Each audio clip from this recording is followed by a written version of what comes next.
Hello and welcome to the tip of the day. I'm Dr. Amy Starr with the Mesa Veterinary Clinic, Paws and Hooves Mole Veterinary Services, and San Francisco Stables, and we're helping El Paso help their pets. So today I want to talk about microchipping. We're coming into June. It's a wonderful season, lots of things to do with your pets. Summer's out, the sun is out, the river's flowing. So it's a great time to get out and be with your pets. It's also Microchip Awareness Month. And so, we want to talk about microchips in all pets. For example, I have a little ferret that we're microchipping. I'll actually do a video on Snapchat of that in a couple of days when we microchip my pet.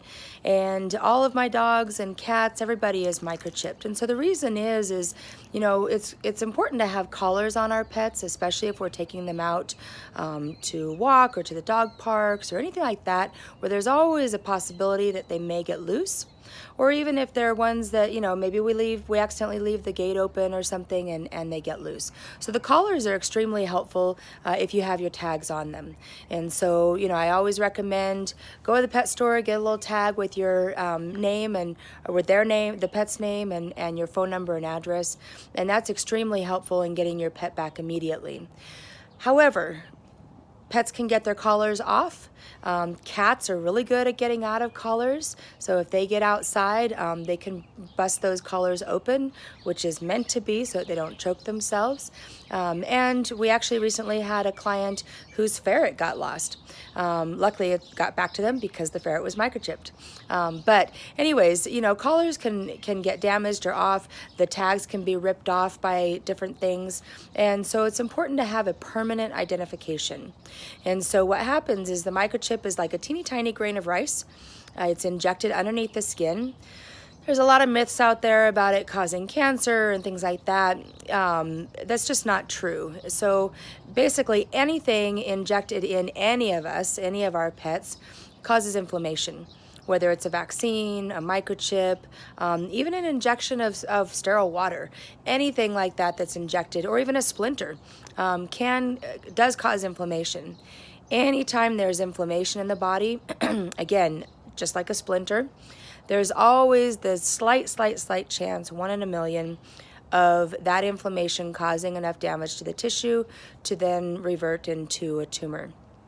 Very, very, very, very rare. We only really see it occasionally with certain vaccines, the leukemia vaccine in cats. And again, that's extremely rare as well. So microchipping is extremely safe, and it's a permanent source of identification. Excuse me.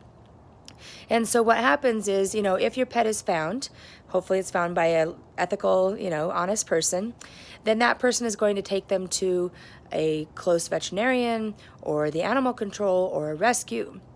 All of those places will scan the pet.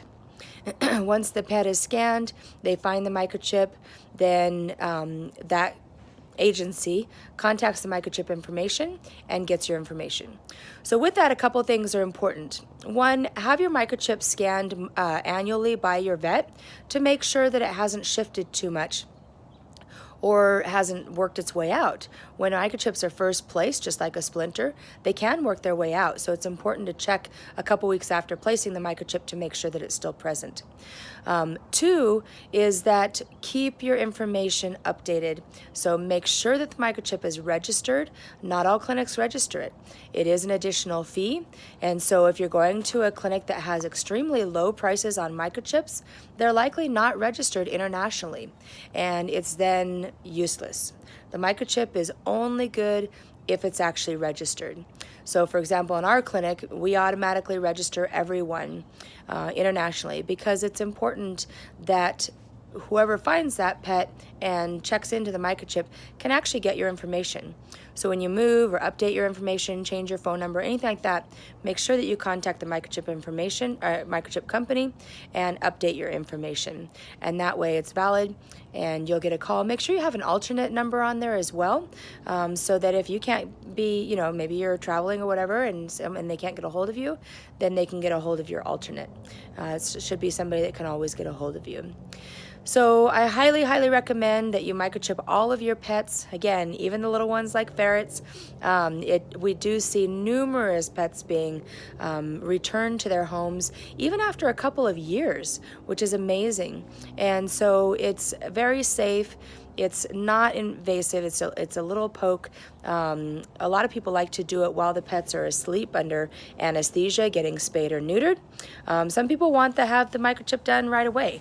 And so, maybe the pet is a tiny baby, but they want to get it done. I've actually seen that work in the favor. I had a client long time ago that had wanted their 6-week-old blue nose pit microchipped, and sure enough, a couple weeks later the pet was stolen, and 6 months later the original owner saw the pet and said, hey, that's my dog, and was able to prove it with the police because the pet was microchipped.